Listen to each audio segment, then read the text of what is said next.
¿Qué tal? Muy buenas noches. Qué gusto volvernos a encontrar en una nueva emisión de Informa TVX Economía. Como usted bien sabe, este es un espacio coproducido por el canal TVX junto al Departamento de Economía de la UCA y que ponemos a su disposición diversos temas de análisis de la realidad económica de nuestro país. En esta oportunidad del domingo 4 de diciembre del año 2016, entramos a los últimos dos programas del año 2016 y queremos poner a su discusión en esta oportunidad el tema de la protección social y la ley de responsabilidad fiscal. Queremos hacer una combinación entre asuntos fiscales, pero particularmente en la expresión del Estado en políticas públicas de carácter social. Dicho esto, entonces, hemos titulado el programa de esta oportunidad Los pisos de la protección social y la responsabilidad fiscal. Para eso es un gusto saludar a las invitadas que me van a acompañar en esta noche. Aprovecho para saludar a Julia María Aguilar. Ella es economista y coordinadora de programas de la Fundación Ebert. Bienvenida, Julia. Muchas gracias. Gracias por la invitación. Gracias por acompañarnos y estar con nosotros en esta noche. También está con nosotros Zaira Barrera, economista y es parte del staff de análisis de Informa TVX Economía.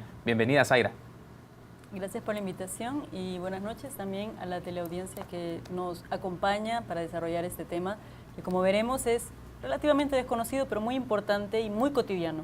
Sin duda alguna va a ser un tema que va a generar expectativas en el desarrollo de los apartados que vamos a estar abordando en los distintos segmentos de este espacio. Y como sabe, les explico rápidamente cuáles son los tópicos que vamos a desarrollar en los próximos bloques. En el siguiente bloque vamos a hablar de las definiciones básicas de seguridad social, en qué consiste esto de la seguridad social y hablar un poco de los pisos de protección social. Luego, en el siguiente bloque vamos a hablar de la situación actual de la seguridad y de la protección social para las personas en El Salvador, me refiero al bloque número 3, y en el último bloque, como usted sabe, bueno, en el cuarto bloque previamente hablaremos de responsabilidad fiscal y protección social, y el último bloque, ahora sí, es el bloque de valoraciones, de análisis y de reflexiones que van a brindarnos nuestras invitadas en el recorrido del análisis que vamos a hacer en esta oportunidad. Dicho esto, permítanos la primera pausa, regresamos en instantes.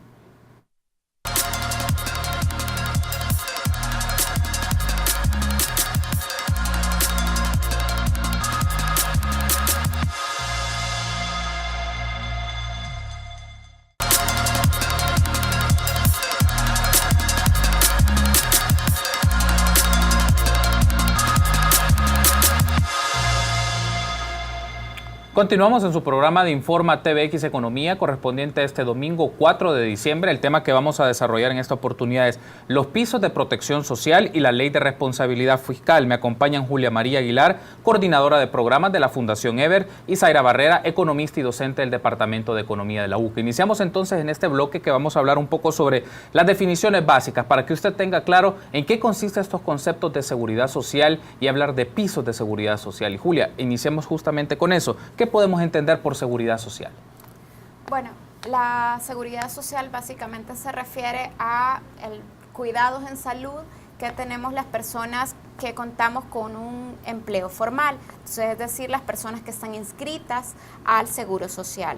Entonces, la diferencia que con el concepto de protección social es que es muchísimo más amplio. La protección social incluye a la seguridad social, pero también incluye a otros aspectos de la vida. De hecho, la propuesta de los pisos de protección social está pensada en la cobertura en salud y la cobertura en ingresos de las personas en los diferentes ciclos de la vida, empezando por la niñez, luego por la edad productiva y también esa misma edad reproductiva, ¿verdad? Y la protección de la maternidad y luego la protección a las personas en edad de jubilación.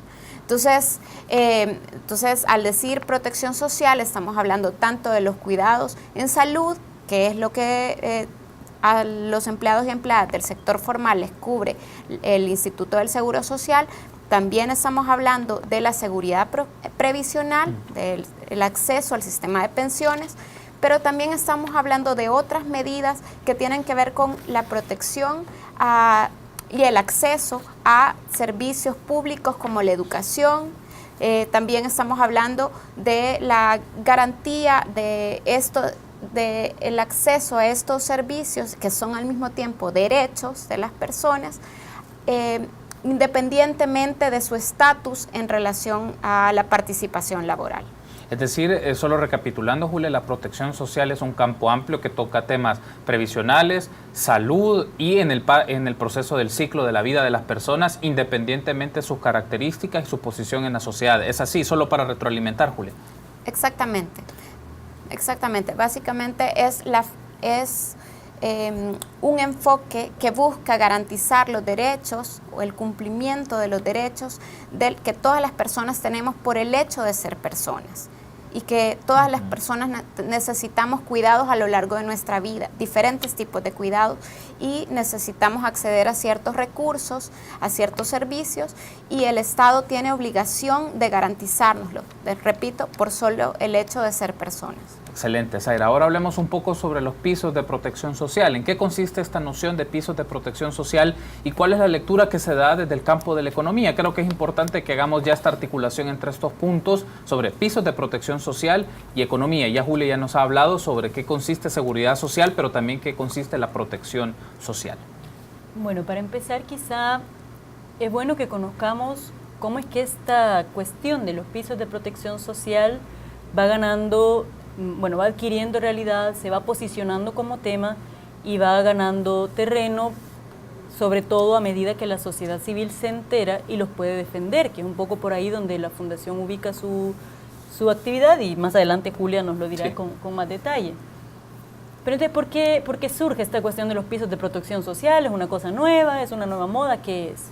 Los pisos de protección social se contextualizan fundamentalmente en la evidencia de que las sociedades capitalistas desarrolladas, pero sobre todo las no desarrolladas, están continuamente amenazando la vida de las personas y su seguridad social. O sea, cuando digo seguridad social me refiero a la seguridad de tener una casa, de que los niños y las niñas tengan educación, la seguridad de tener salud, la seguridad de tener un ingreso si en caso no se tiene trabajo. O sea, en las sociedades capitalistas, las recientes crisis lo han evidenciado, eso está continuamente amenazado. En las crisis, las que más sufren son las personas que tienen menos. Los grandes banqueros, los grandes capitalistas pueden no padecer e incluso beneficiarse de las crisis. Pero las personas más desprotegidas, las que dependemos de los servicios públicos, las que dependemos de nuestro trabajo y de nuestro salario para vivir, enfrentamos una situación de desprotección que se evidencia durante las crisis.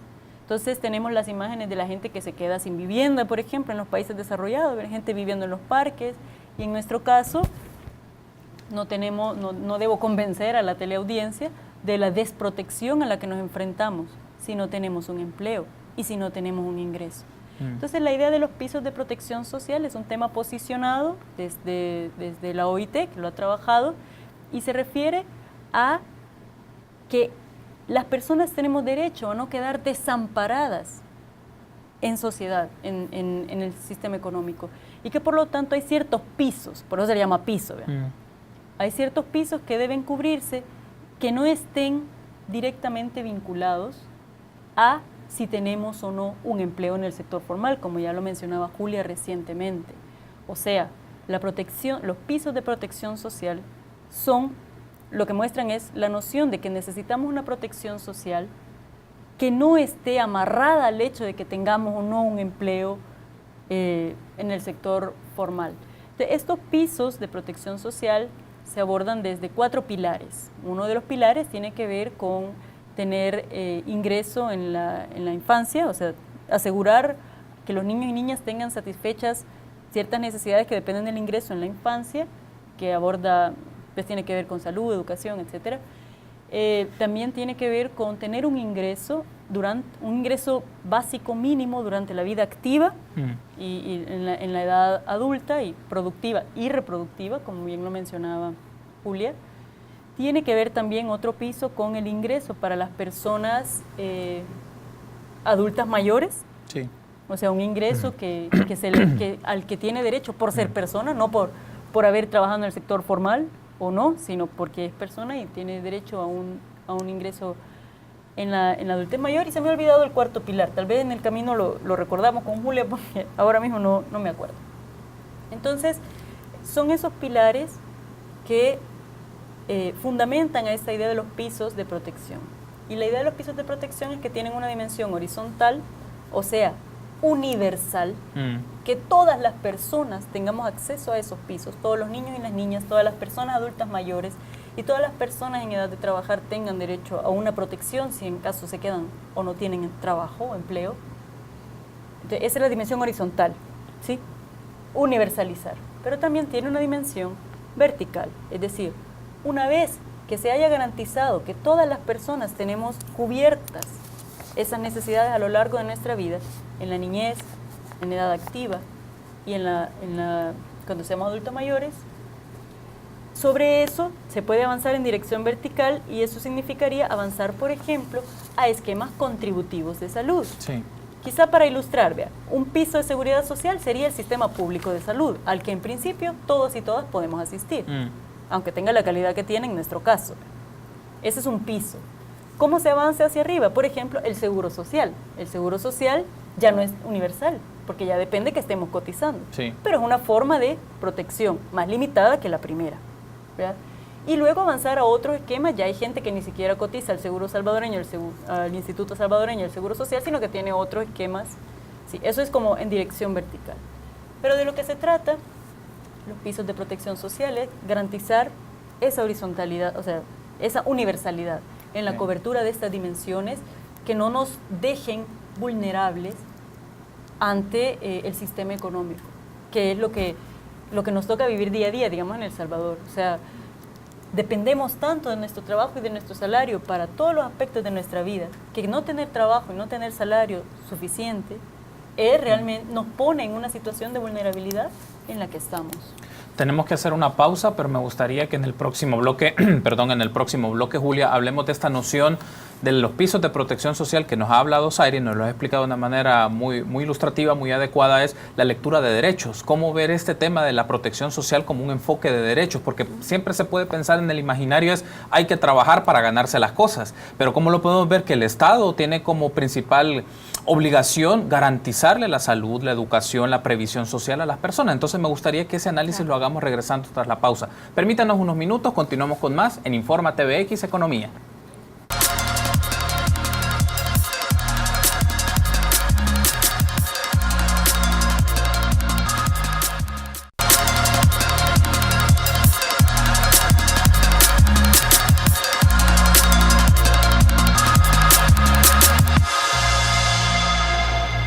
Buenas noches, qué gusto que nos sintonizan. Informa TVX Economía. En esta oportunidad del programa 4 de diciembre del año 2016 estamos hablando de los pisos de protección social y su vinculación con la Ley de Responsabilidad Fiscal. ¿Quiénes están con nosotros en esta oportunidad? Julia María Aguilar, ella es coordinadora de programas de la Fundación Evert, y Zaira Barrera, docente e investigadora del Departamento de Economía de la UCA. En este bloque vamos a hablar un poco de cuáles son las condiciones, en este caso, del sistema de seguridad y protección social en El Salvador. Pero antes habíamos dejado en pausa una pregunta, Julia, es ¿cómo podemos hacer esta lectura de la protección social desde una perspectiva de derechos? ¿Cómo lo podemos entender desde esa manera?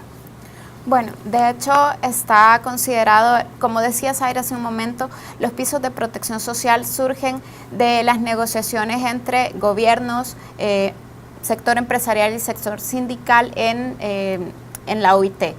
Pero además está cubierto también por los objetivos de desarrollo sustentable, ¿verdad? Y también desde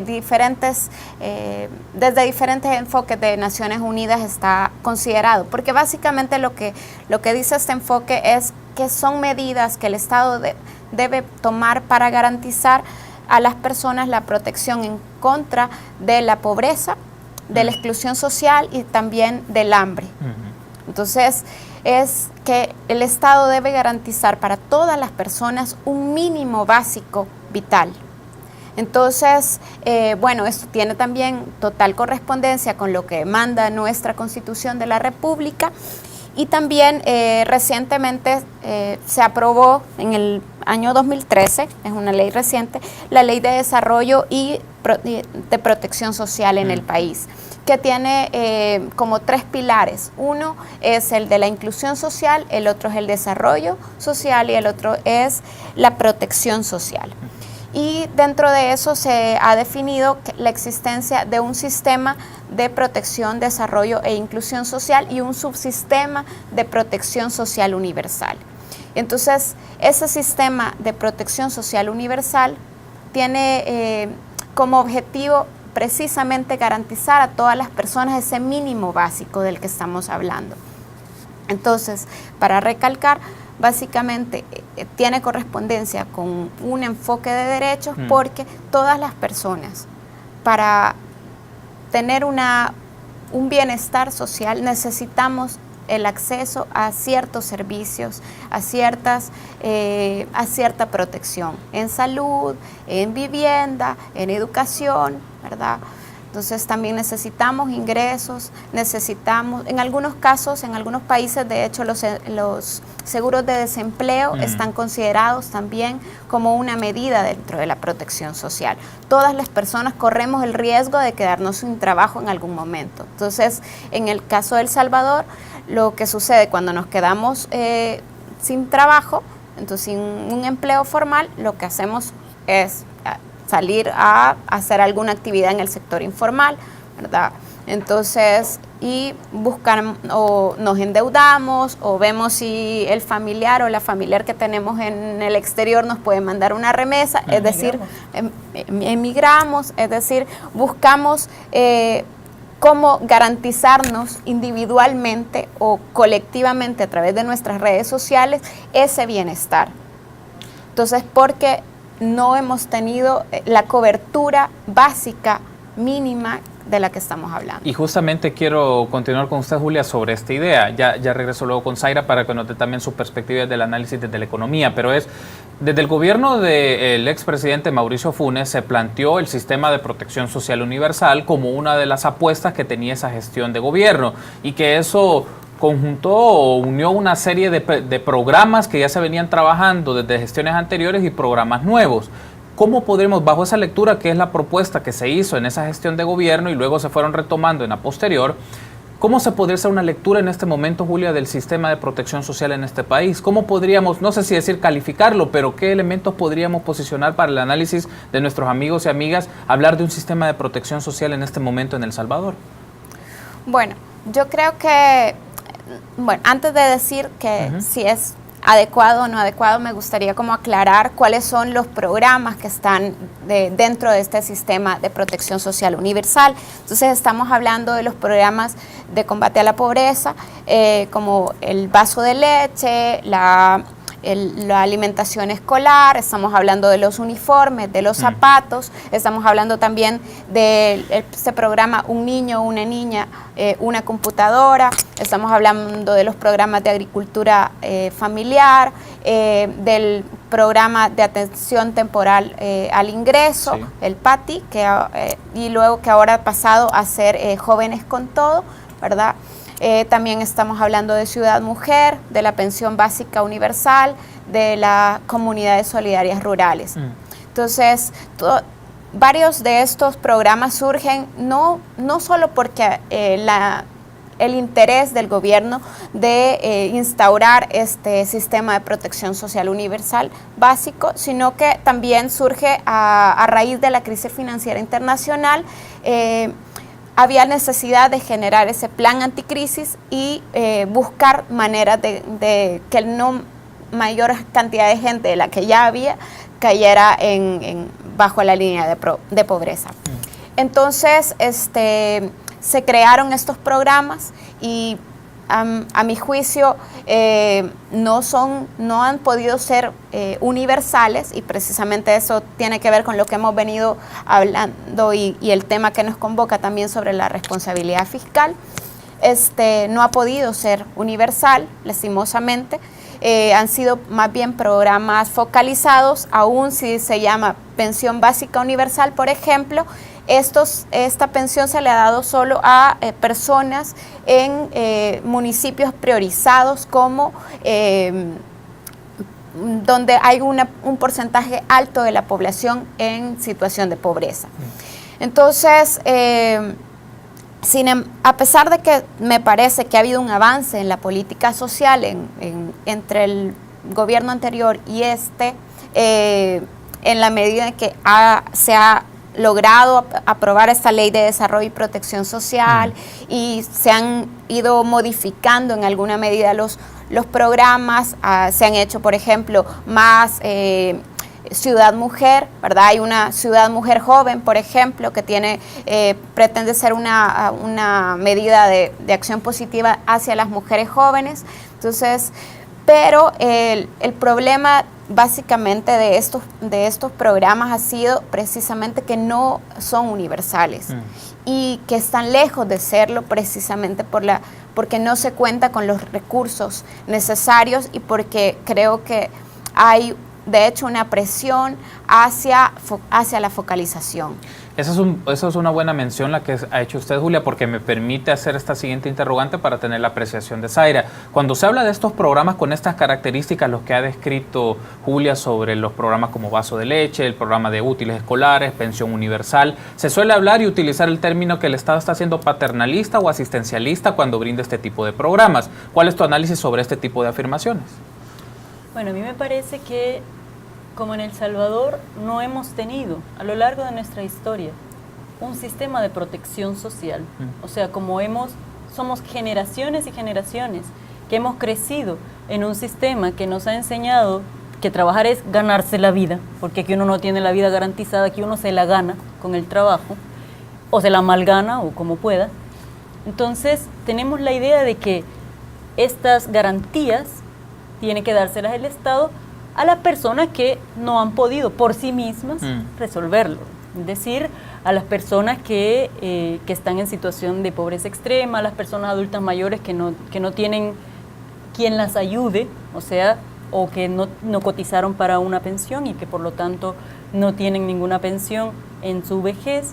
Entonces, está muy interiorizada esta idea de que recibir este tipo de transferencias, número uno, estigmatiza.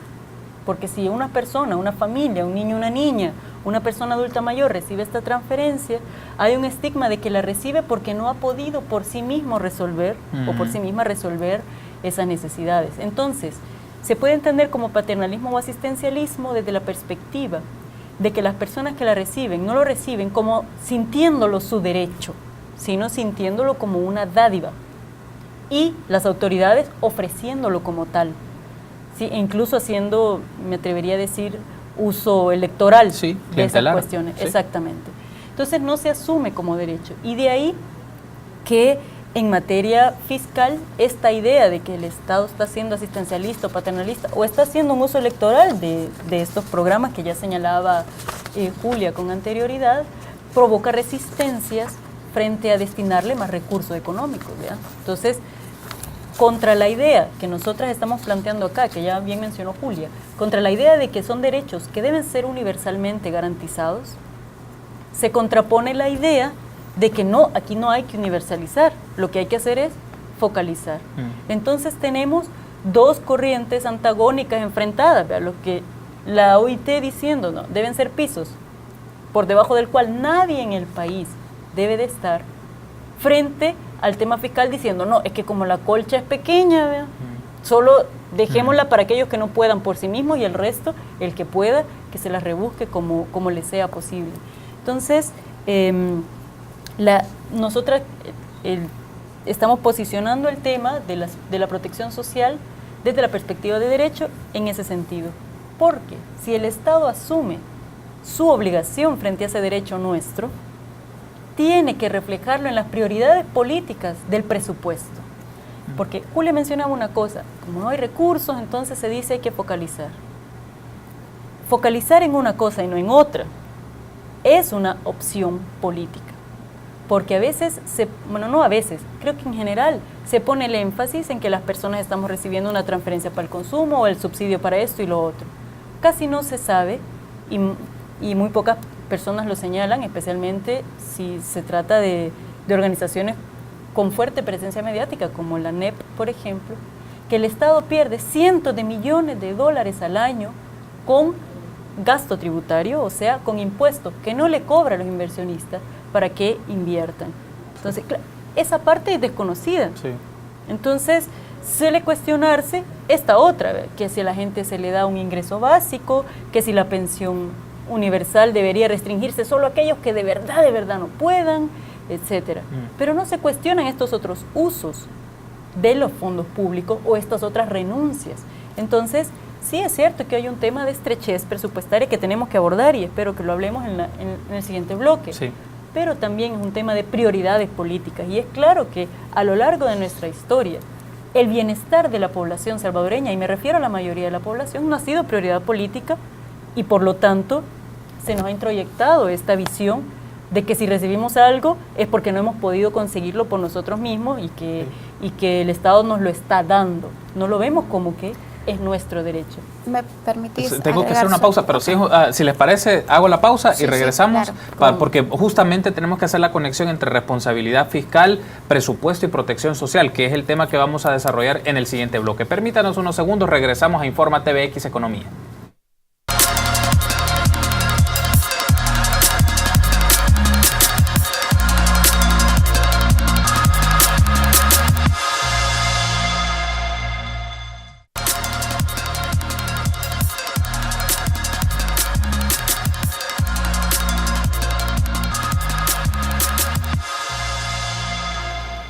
Gracias por continuar junto a nosotros en Informa TVX Economía. En esta oportunidad estamos hablando de los pisos de protección social y su vínculo con la Ley de Responsabilidad Fiscal. Me acompañan Julia María Aguilar, coordinadora de programas de la Fundación Ever, y también está con nosotros Zaira Barrera, economista, investigadora del Departamento de Economía de la UCA. Julia, tenía una idea que mencionar, aprovechamos entonces para que la pueda trasladar. Muchas gracias.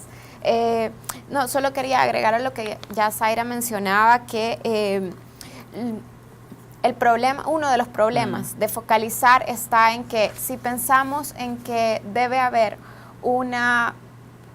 estar focalizados estos programas a las personas que están bajo la línea de pobreza, entonces estamos asumiendo como que si eso fuese una variable constante, como si no hay un montón de gente que está muy cercana a esa línea de pobreza y el perder el empleo o el perder uno de los ingresos de la familia pueden hacerle caer bajo la línea de pobreza. Entonces, hay diferentes formas de medir la pobreza, pero en realidad, si nos enfocamos únicamente en estas mediciones y no en un enfoque de derechos, estamos limitando o poniendo en riesgo a buena parte de la población que en cualquier momento puede o podemos caer bajo esa línea de pobreza. Desde la Fundación Ever, ¿cuál es el vínculo o el análisis que ustedes hacen de los pisos de protección social con el tema de responsabilidad fiscal? Luego voy a regresar con Zaira para que nos dé su lectura de la recién aprobada Ley de Responsabilidad Fiscal. Pero antes, Julia, ¿cómo desde la Fundación Ever analizan el vínculo entre estos dos elementos? Bueno, más bien desde la Fundación Ever lo que hacemos es dar acompañamiento a los actores y actoras sociales y políticas que quieren posicionar este tema a nivel global. De hecho, existe una coalición global de cara a los pisos de protección social, que fue una coalición de organizaciones sociales que fue la que promovió que se aprobara esta recomendación 202 de la OIT, entonces para posicionar este enfoque. Entonces, esa coalición global ahora quiere pasar del nivel global al nivel local. Entonces, porque por muy bonito que se escuche la propuesta, ¿verdad? Si eso no se ejecuta en el terreno, no va a pasar nada. Entonces, ¿cómo se implementa a nivel nacional? ¿Qué necesidades específicas tiene cada país para la implementación de esos pisos de protección social, de acuerdo a sus recursos, de acuerdo a qué tipo de programa ya tiene previo a la creación de un sistema universal? Entonces, la Fundación Ever lo que quiere básicamente es colocar en la agenda pública, más bien apoyar a colocar en la agenda pública este enfoque y también apoyar, acompañar esos procesos sociales de coalición que quieran demandar que toda persona tiene derecho a un piso básico de seguridad y de protección social. Ahora bien, Zaira, hablemos un poco de la reciente aprobación de la Ley de Responsabilidad Fiscal. No podemos obviar que estuvo en un contexto de negociación y presión entre el partido de oposición Arena con el FMLN y en este caso el órgano ejecutivo, y firman un acuerdo en donde se emiten un primer tramo de bonos de 550 millones de dólares en temas de títulos valores, pero a la vez parte de la negociación era esta Ley de Responsabilidad Fiscal. ¿Cómo esos elementos también determinan mucho la capacidad del Estado en brindar políticas públicas de carácter social. ¿Cómo podemos hacer la articulación entre esta ley de responsabilidad fiscal y las acciones del Estado en protección social? Bueno, para referirme a esto que me has puesto, quiero desarrollar 3 puntos. Ok. El primero de los puntos es, hay una idea de que la protección social es un lujo que se pueden dar los países ricos. Países pobres no tenemos dinero para darnos lujo de protección social. Pero en realidad yo creo que eso es como poner la carreta delante de los bueyes. O sea, los países ricos no es que porque son ricos tienen sistemas de protección social, sino que muchos de ellos han llegado a ser ricos justamente porque tenían esquemas de protección social que les han permitido niveles de educación, por ejemplo, niveles de especialización, desarrollo tecnológico y una calidad de vida que opera como una especie de causación acumulativa. Las personas se vuelven prioridad, cuando las personas son prioridad, desarrollan sus fuerzas productivas, hay más crecimiento y etcétera. Entonces, pensemos por ejemplo el caso de Costa Rica. Hace poco se estuvo conmemorando el 75 aniversario de la Caja Costarricense de Seguridad Social. Tiene uno de los esquemas de protección social, si bien imperfecto, si bien incompleto, pero de los más amplios que hay en América Latina y en Centroamérica, ya no se diga. Entonces, no es una cuestión de que los países ricos lo hacen porque pueden y los pobres no lo hacemos porque no pueden. Es una cuestión de prioridades, como ya decía, políticas, de visión estratégica del Estado. El segundo punto que quiero desarrollar y es compartirles un breve párrafo de este autor, que es un autor sorpresa, es Michael Kalecki. Este señor escribió su obra al mismo tiempo que Keynes estaba escribiendo la suya, 1930. La diferencia es que este señor la escribió en polaco y por eso se conoce menos, si su traducción al inglés vino después. Pero les voy a leer una parte. Esto lo escribió en 1943, pero pareciera que está hablando de ahorita. Dice, bajo el sistema de libre mercado, el nivel de empleo depende en gran medida del llamado estado de confianza. No sé si les suena la palabra. Si este se deteriora, la inversión privada declina, lo cual determina una caída en la producción total y en la ocupación. Esto da a los capitalistas un poderoso control indirecto sobre la política gubernamental. Todo lo que pueda perturbar el estado de confianza debe ser evitado cuidadosamente porque provocaría una crisis económica. Y más abajo dice, la función social de la doctrina de las finanzas sanas es hacer que el nivel de empleo dependa de ese estado de confianza. ¿Qué es lo que está diciendo en este párrafo Kalecki? Lo que está señalando es, cuando la empresa privada pone límite a lo que el gobierno puede gastar, le está diciendo, no gastes mucho porque necesitamos un estado de confianza que nos permita a nosotros, que nos dé ánimo para invertir. Tiene un poder gubernamental sobre la política. ¿Por qué? Porque está poniendo en sus propias manos el sector privado la evolución de la economía, la ocupación y la producción. Entonces son los que tienen el sartén por el mango. Entonces se oponen a la intervención estatal aun cuando les beneficiaría, porque uno puede pensar, pero si el Estado interviene y eso genera crecimiento, ¿no es eso acaso beneficioso para los empresarios? Y incluso Kalecki dice, sí, es cierto, pero es que los empresarios son desconfiados, porque si el gobierno de repente si el Estado se pone a garantizar pisos de protección social, de repente le van a dar ganas de avanzar a otros aspectos de la vida económica y nos va a terminar quitando el mango de la sartén. Entonces, no es bueno que se fortalezca mucho por ahí. Y respecto a las transferencias en consumo, el sector privado muestra menos reticencia, menos renuencia. ¿Por qué? Bueno, hay que dar algo para que esta gente menos favorecida consuma. Pero aún así, y eso me parece también ilustrativo, como lo plantea Kalecki, dice, los fundamentos de la ética capitalista exigen que usted gane su pan con el sudor de su frente, a menos que usted posea medios privados.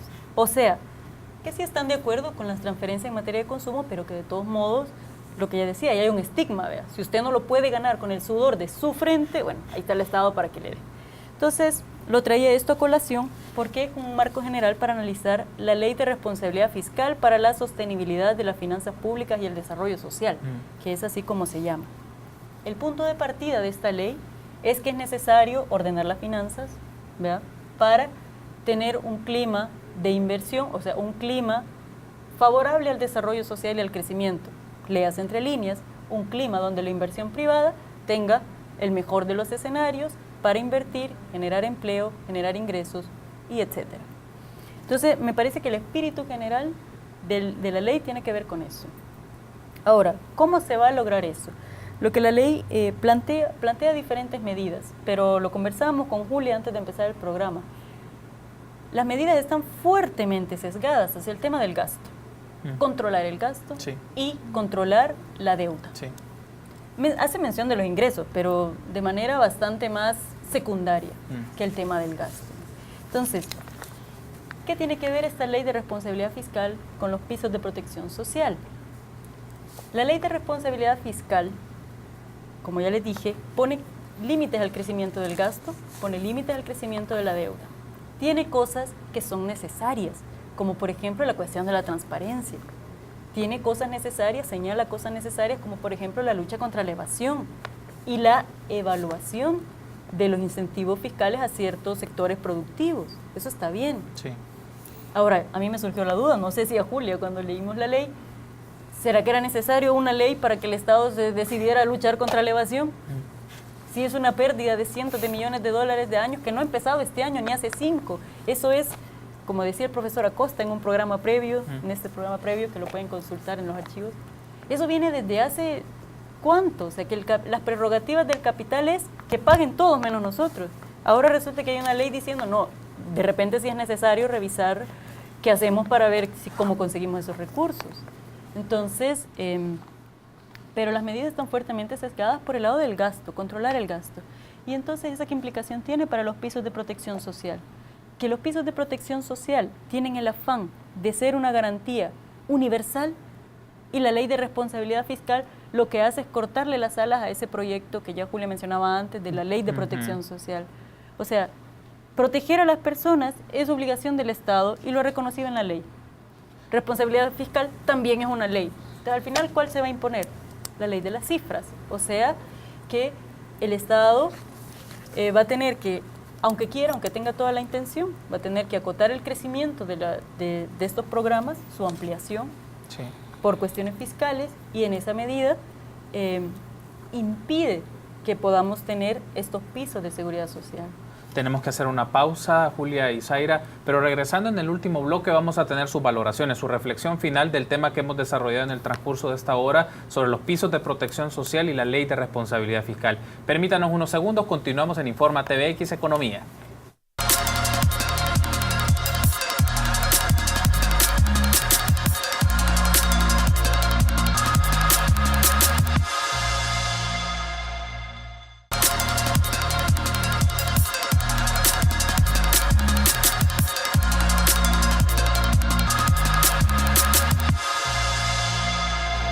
Estamos entonces en el último bloque de esta emisión de Informa TVX Economía, que lo hemos dedicado al análisis de los pisos de protección social y la ley de responsabilidad fiscal. Han estado con nosotros en el transcurso de esta hora Julia María Aguilar, coordinadora de programas de la Fundación Ebert, y Zaira Barrera, que es docente e investigadora del Departamento de Economía de la UCA. Y como bien sabe, entonces, este bloque es para reflexiones finales y algunas valoraciones de lo que hemos estado hablando en el transcurso de esta hora, Julia. Bueno, yo quisiera mencionar varios aspectos cortitos todos. Claro. Uno, que la política fiscal muestra las prioridades del Estado. El presupuesto, por ejemplo, muestra en qué queremos invertir, cómo vamos a lo que tenemos, en qué lo vamos a utilizar.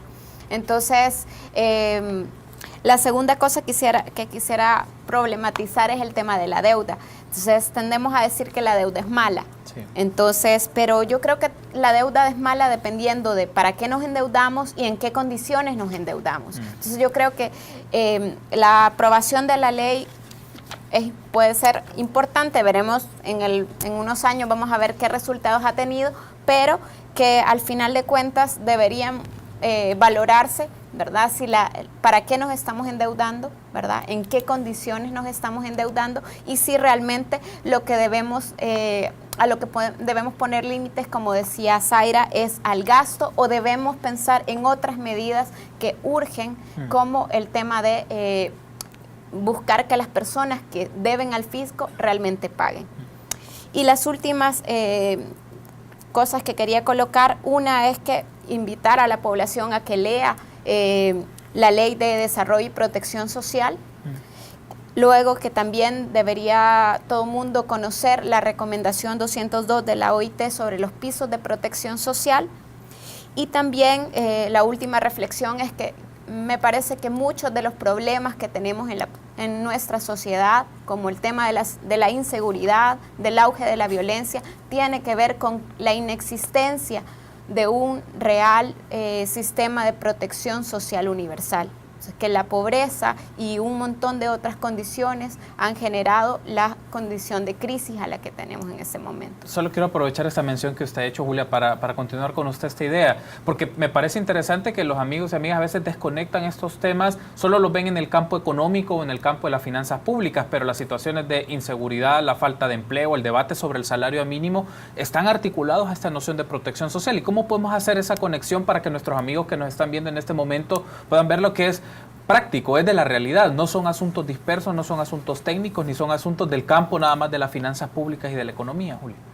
Por ejemplo, si se mejorara la situación salarial, eso podría desincentivar a que mucha gente se dedique a la delincuencia. O sea, pero en este caso, donde la extorsión le genera mejores ingresos a una familia que el salario mínimo, por ejemplo.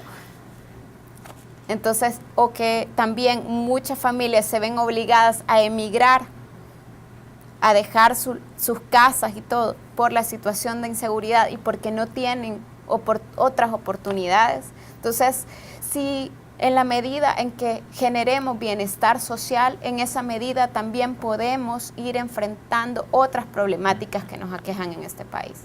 Zaira, tus valoraciones. Bueno, yo diría, quizá para amarrar con lo que acaba de afirmar Julia, a El Salvador le ha salido costoso no gastar.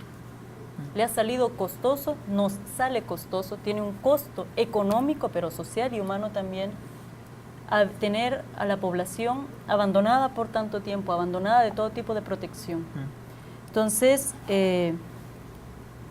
yo quizá quiero dejar una reflexión a la teleaudiencia y me voy a tomar una licencia que espero que no ofenda, pero me parece que es una figura que ilustra un poco lo que está pasando.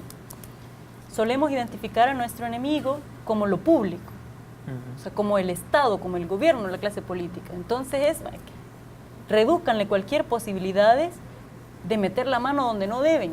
¿Por qué? Porque tenemos corrupción, porque tenemos evasión, porque tenemos esto y lo otro.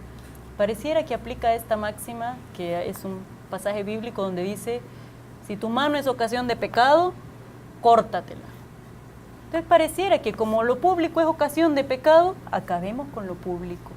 O sea, como el gasto público es ocasión de ineficiencia, como el gasto público es ocasión de corrupción, acabemos con lo público. Pero me parece que eso solamente profundizará las dificultades que ya enfrenta el país. Entonces, claro que es necesario identificar y judicializar aquellos casos de corrupción que yo me atrevería a llamarles crímenes económicos por el contexto de El Salvador. O sea, en el contexto de El Salvador, sustraer una cantidad de recursos de lo público, siendo que lo que hay para todos ya es corto, porque ya hemos visto que la carga tributaria es muy baja en relación al promedio de América Latina. Entonces, sustraer recursos limita aún más las posibilidades del Estado de cumplir con sus obligaciones. Entonces, claro que hay corrupción y hay que corregirlo. Claro que hay despilfarro y se puede corregir. Se pueden hacer las cosas de manera más eficiente y se deben hacer las cosas y gastar el dinero de manera más eficiente y debe haber transparencia en la gestión. Pero no podemos obviar el hecho de que la recaudación es muy baja.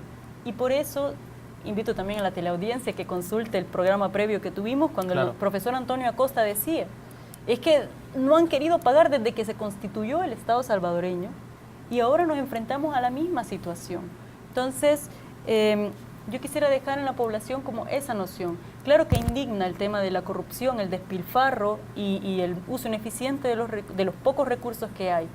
Pero de ahí a identificar a lo público como el problema, hay una gran diferencia. Y las implicaciones políticas también son grandes.